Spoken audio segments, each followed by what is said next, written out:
Hello दोस्तों, नमस्कार। I am जेके। आज हम बात करने वाले हैं डॉक्टर के एन झा जी से कि जो बजटिंग होती है ब्रांड बिल्डिंग में, उसमें एलोकेशन या मॉनिटरिंग का क्या अहम रोल होता है। कितना हमको बजट का निर्धारण करना रहता है अगर हमको 1 टन का सीमेंट सेल आउट करना है। 1 टन सीमेंट सेल आउट करने के पीछे कितना बजट रखा जाता है। Practical view. दोस्त डॉक्टर के एन झा जी के द्वारा एक बहुत ही पावरफुल बुक लिखी गई है ब्रांड बिल्डिंग क्षेत्र में, ABC of brand building in India. अगर दोस्त आपको बुक परचेज करना है तो डिस्क्रिप्शन बॉक्स में इसका लिंक दिया हुआ है, वहां जाके आप बुक परचेज कर सकते हैं। चलिए डॉक्टर के एन झा जी से डिस्कस करते हैं।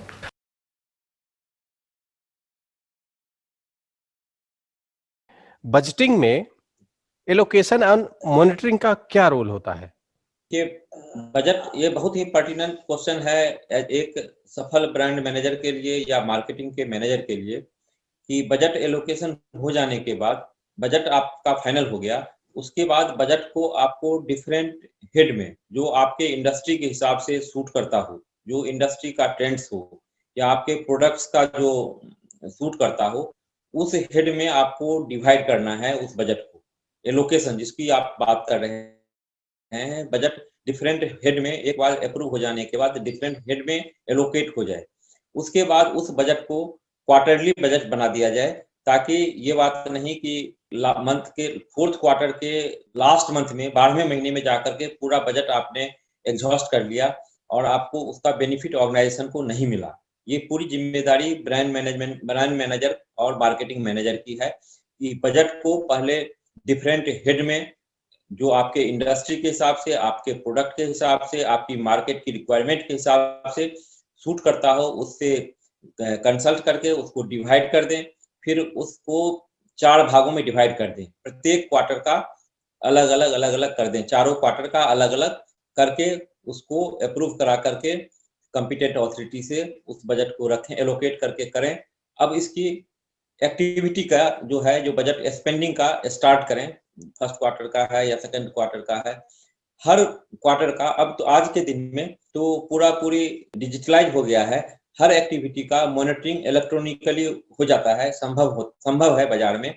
तो आपके जो लास्ट माइल जहाँ पे एक्टिविटी होती है, चाहे आपके सेल्स फोर्स करते हों या मार्केटिंग को लोग करते हैं या टेक्निकल लोग करते हैं या एजेंसी के थ्रू होता हो, सभी एक्टिविटी का एक मंथली रिपोर्ट होनी चाहिए। जो रिपोर्ट से आपको पता चल जाएगा कि 3 महीने में आपने, हर महीने में जैसे आपने प्लान किया था 3 महीने के अगेंस्ट में, उसमें आपने कहाँ तक किया है, कितना प्लान किया था, क्या अचीवमेंट आपका हुआ है।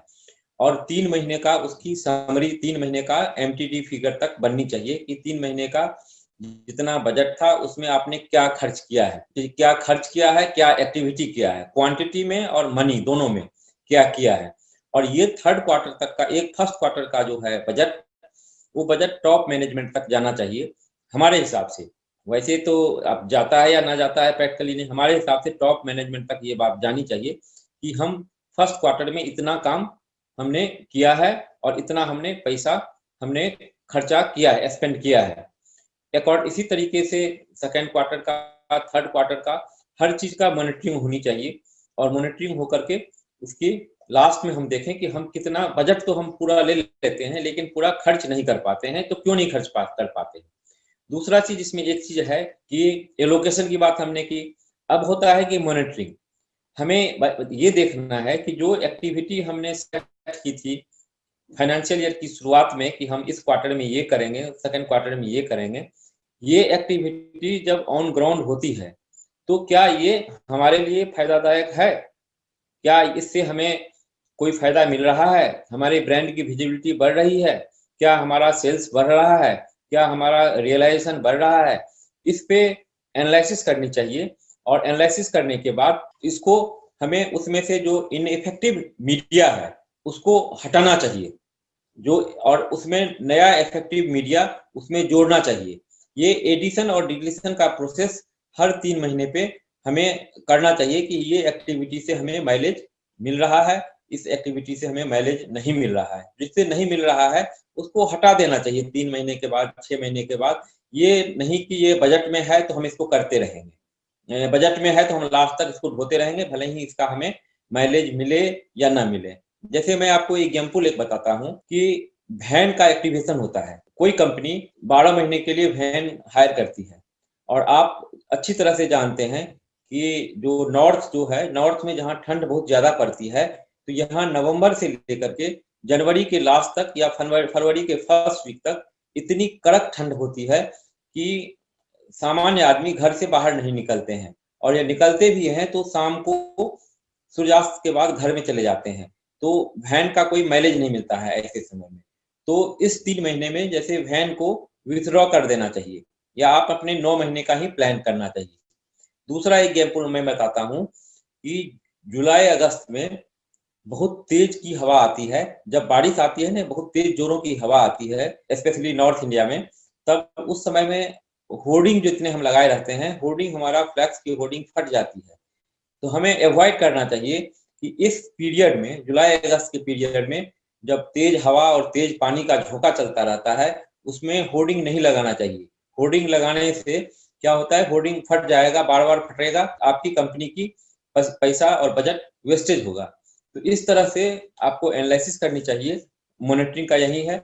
और बजट का एनालिसिस करने के बाद, पूरे साल का एनालिसिस करने के बाद, उसकी जो इनपुट हो, उसको आप अगले साल के बजट में उसको यूज करें और संभव हो सके तो अपने ब्रांडिंग एक्टिविटी को थर्ड पार्टी के माध्यम से आप रीअसेस भी करवा सकते हैं कि आपकी ब्रांडिंग की एक्टिविटी सही जा रही है कि नहीं जा रही है।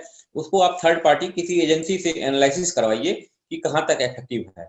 इसके साथ-साथ टोटल बजट में हमारे हिसाब से एक पार्ट बजट का होना चाहिए, कॉर्पोरेट बजट का हेड होना चाहिए, जो 10 से 15% टोटल बजट का होता है, माना जाता है। ये बजट आप सेलिब्रिटी एंडोर्समेंट के लिए रख सकते हैं या कोई स्पेशल इवेंट्स के लिए रख सकते हैं या स्पेशल पार्टिसिपेशन के लिए रख सकते हैं या इसको आप क्राइसिस मैनेजमेंट, जिसके बारे में हम आगे आपसे बात करेंगे, क्राइसिस मैनेजमेंट के लिए उसको एलोकेट करके रख सकते हैं कि जो आपको क्राइसिस के समय में आपको ओवर स्पेंडिंग करनी पड़ सकती हो, तो उस बजट का एलोकेशन में ये 10 से 15% आप रख सकते हैं।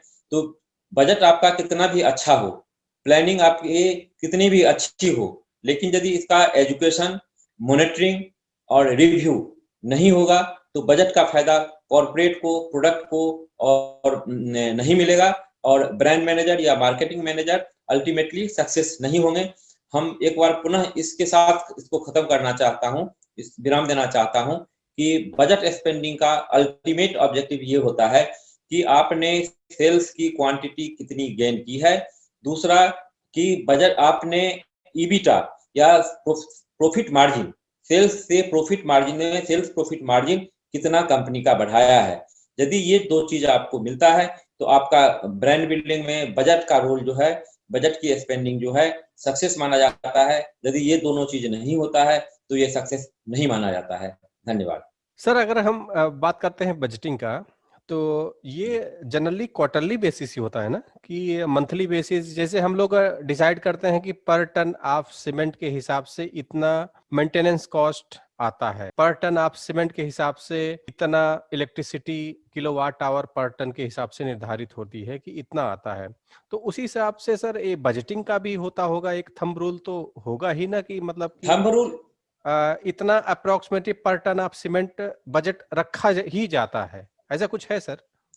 हाँ, ऐसा है। वही तो मैंने पहले बताया था कि 20 से लेके 30-40 रुपए तक पर टन का होता है। लेकिन ये हम इसलिए बता रहे हैं कि ये तो पूरे साल का होता है। लेकिन नॉर्मली क्या होता है सीमेंट इंडस्ट्री में, माने कुछ कंपनी का छोड़ दीजिए, जैसे अल्ट्राटेक, एसीसी, अंबुजा, इन कंपनी का नाम इसलिए मैं बताता हूँ कि सिस्टेमेटिक है, इनका छोड़ दीजिए। बाकी कंपनियों में क्या होता है कि सेल्स पीछे चलता रहता है और एड स्पेंडिंग आगे आगे चलता रहता है। हर वक्त जैसे मान लीजिए हम 1 लाख टन पर महीने का रखे हैं सेल्स का टारगेट और हम 70,000 बेच रहे हैं या 60,000 टन बेच रहे हैं, लेकिन हम खर्चा तो प्रोराटा के हिसाब से 1 लाख टन या 1.25 लाख टन का कर रहे हैं। तो आपकी पर टन जो 20 रुपए की थी, वो पर टन आपका 30 रुपए पर टन पे पहुंच जाएगा। लास्ट जब 12 लाख टन के अगेंस्ट में आपने 8 लाख टन या 7 लाख टन अचीव किया है और खर्चा आपने पूरा कर दिया है 30 के हिसाब से, तो आपका पर टन एक्सपेंसेस ज्यादा हो गया। तो वो अल्टीमेटली कहीं न कहीं ऑर्गेनाइजेशन की प्रोडक्टिविटी को इम्पैक्ट करती है। हम एक बार पुनः आपको बताना चाहते हैं दर्शकों को, आपके दर्शकों को, कि बजट, ब्रांड बिल्डिंग के बजट का अल्टीमेट ऑब्जेक्टिव होता है सेल्स क्वांटिटी में वृद्धि प्लस ग्रॉस रियलाइजेशन, जो नेट रियलाइजेशन है प्रॉफिट कंपनी को, उसमें वृद्धि। यदि ये दो चीज नहीं होता है तो एड स्पेंडिंग जो होता है या ब्रांड बिल्डिंग का बजट जो होता है एक मियर फॉर्मेलिटी ही रह जाती है। बहुत ही बढ़िया तरीके से बताया। और सर, जैसे जाते-जाते एक लास्ट क्वेश्चन ये पूछना चाहते हैं, तो ये जो बजटिंग होती है सर, ये वेरिएबल होती होगी कि मतलब कि क्वार्टरली बेसिस पे, जैसे आपने बताया कि एक क्वार्टर में हाइक भी हो सकती है, लो भी हो सकती है। अगर हम मान लें कि नॉर्थ साइड में हम सेलिंग कर रहे हैं, सीमेंट का सेलिंग कर रहे हैं, नॉर्थ साइड में है, तो क्या थंब रूल रहेगा कि इस क्वार्टर बेसिस पे हमको ज़्यादा बजट रखना पड़ता है, गर्मियों के समय का बजट कुछ और होगा, सर्दियों के समय कुछ बजट और होगा, तो ये मोटा-मोटा प्रेजेंट सिनेरियो में क्या उसका रोल चल रहा है सर? इसका मैं आपको नॉर्थ या साउथ का मैं बता दूं, इसमें दो थंब रूल जो मेरा पिछले 30 साल का एक्सपीरियंस है कि जनवरी से लेकर के मार्च तक में आप कुछ भी नहीं करेंगे, बल्कि अब दिसंबर ही समझ लीजिए, दिसंबर से लेकर के मार्च तक में सीमेंट इंडस्ट्री में आप कुछ भी नहीं करेंगे, सीमेंट आपका बिकेगा। इसका दो कारण होता है, एसीसी और अंबुजा का और एक और कंपनी का क्लोजिंग दिसंबर की होती है, तो वो क्लोजिंग के चलते मार्केट में डिमांड ज्यादा रहती है, तो दिसंबर से लेकर के मार्च तक में आप यदि कुछ भी स्पेंडिंग नहीं करते हैं तो आपके सेल्स पे प्रैक्टिकली कोई इम्पैक्ट नहीं पड़ेगा, कारण सभी को अपना टारगेट पूरा करना रहता है। और बाकी जो बैलेंस कंपनी है जिनका फाइनेंशियल ईयर मार्च होता है, अप्रैल टू मार्च होता है, तो डीलर को अपना टारगेट पूरा करना रहता है, क्योंकि सीमेंट ट्रेड में एक एनुअल इंसेंटिव का एक ट्रेंड चलता है कि उनको आप 2 रुपया, 4 रुपया, 5 रुपया हर कंपनी अलग-अलग तरीके से देती है, तो उसका कोई इम्पैक्ट नहीं होता है। तो इसलिए फोर्थ क्वार्टर में जनरली बजट का कम प्रपोर्शन रखना चाहिए। दूसरा क्या होता है कि यदि फोर्थ क्वार्टर में आप ज्यादा बजट रखेंगे, वो एग्जीक्यूट नहीं हो पाएगा, तो इसमें एक मेल प्रैक्टिसेस आती है कि एडवर्टाइजर और ब्रांड मैनेजर या मार्केटिंग के या सेल्स के भी बंदे मिल करके उस चीजों को प्रोविजन में रख देते हैं। और प्रोविजन में आज के डिजिटलाइजेशन युग में बजट को प्रोविजन में, एक्सपेंसेस को प्रोविजन में रखना कोई जस्टिफाइड चीज नहीं है। इसलिए फोर्थ क्वार्टर में कम प्रपोर्शन रखना चाहिए। और फर्स्ट क्वार्टर से आपको, चूंकि अप्रैल से आप नए साल की शुरुआत करते हैं, नए प्लानिंग करते हैं, तो फर्स्ट क्वार्टर में आप थोड़ा ज्यादा रखिए, सेकंड में थोड़ा कम रखिए। सेकंड में बहुत ज्यादा करने पे भी, क्योंकि बरसात का सीजन रहता है, कोई आउटपुट आता नहीं बहुत ज्यादा। और थर्ड में ज्यादा रखिए, थर्ड मीन्स अक्टूबर से दिसंबर का जो है उसमें आप ज्यादा रखिए, सेकंड और फोर्थ में कम रखिए बजट का स्पेंडिंग। बहुत ही बढ़िया सर, आपने बताया।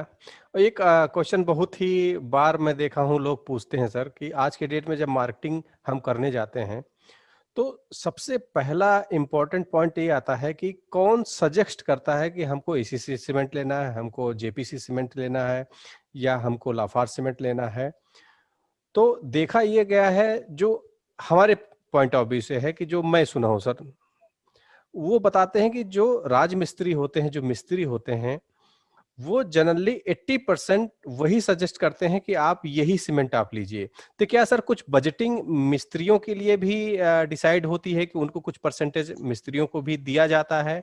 ये इस पे हम अगले जब हमारा ब्रांड बिल्डिंग एक्टिविटी है उसमें बात करेंगे। राजमिस्त्री हो, ठेकेदार हो या कॉन्ट्रैक्टर हो या इंजीनियर हो, इसका सीमेंट के मार्केटिंग में, सीमेंट के ब्रांड बिल्डिंग में बड़ा ही इंपॉर्टेंट रोल होता है। और हर कंपनियां उनके लिए कुछ न कुछ अपने बजट के हिसाब से कार्यक्रम रखती है। उसमें दोनों है, कुछ कंपनियां फाइनेंशियल भी रखती है, कुछ कंपनियां नॉन फाइनेंशियल रखती है, कुछ इंटरेक्टिव रखती है, कुछ अलग अलग रखती है। उस पे हम जब ब्रांड बिल्डिंग एक्टिविटी में आएंगे तो उस पे हम डिटेल से चर्चा करेंगे। निश्चित रूप से उनका बहुत बड़ा रोल होता है, मैसन का, कंट्रैक्टर का, इंजीनियर का, आर्किटेक्ट का, सीमेंट के बिक्री में। वो अल्टीमेट जो बायर्स होते हैं, जो आईएचबी होते हैं या जनरल कंस्ट्रक्शन के लोग होते हैं, उनको एक रेफर करने में एक उनका बहुत बड़ा योगदान होता है। या ये समझिए आप, एक ऐसा उनका योगदान होता है कि आप डॉक्टर के पास जाते हैं किसी अपनी समस्या को लेकर के, तो डॉक्टर, मान लीजिए आपको, हमें डायबिटीज है, तो डायबिटीज की 25 दवा है। यूएसबी भी बनाती है, कैडिला भी बनाती है, फेजर भी बनाती है, हर कंपनियां बनाती है। लेकिन डॉक्टर यदि वहां पे यूएसबी की दवा लिख देगी या कैडिला की दवा लिख देगी या फाइजर की दवा लिख देगी, तो आप बाजार में जाकर के वही दवा लेंगे। तब तक आप उस दवा को नहीं बदलेंगे जब तक बाजार के 2, 4, 5 दुकानदार ये नहीं आपको बता देगा कि ये दवा अभी नहीं मिल रहा है, तब आप दूसरा दवा लेंगे। तो वो निश्चित रूप से आपके एरिया के मैसन, कंट्रैक्टर, इंजीनियर, आर्किटेक्ट का बहुत बड़ा रोल होता है सीमेंट के ब्रांड बिल्डिंग में और सीमेंट के कंजम्पशन। बहुत बहुत धन्यवाद सर। नेक्स्ट पार्ट में सर आपसे डिटेल में डिस्कस करेंगे। आशा करते हैं दोस्तों आज आपको अच्छी खासी जानकारी हासिल हुई होगी कि बजटिंग में मॉनिटरिंग और एलोकेशन का क्या इंपॉर्टेंस रोल होता है। अगर आपको वीडियो पसंद आया हो तो लाइक और शेयर जरूर कीजिएगा। अगर हमारे YouTube चैनल पर नए हैं, सब्सक्राइब करना ना भूलें, बेल आइकन को जरूर हिट कीजिएगा, जिससे आपको लेटेस्ट अपडेट नोटिफिकेशन मिलता रहेगा, हमारा मोटिवेशन बढ़ता रहेगा। वीडियो देखने के लिए बहुत बहुत धन्यवाद।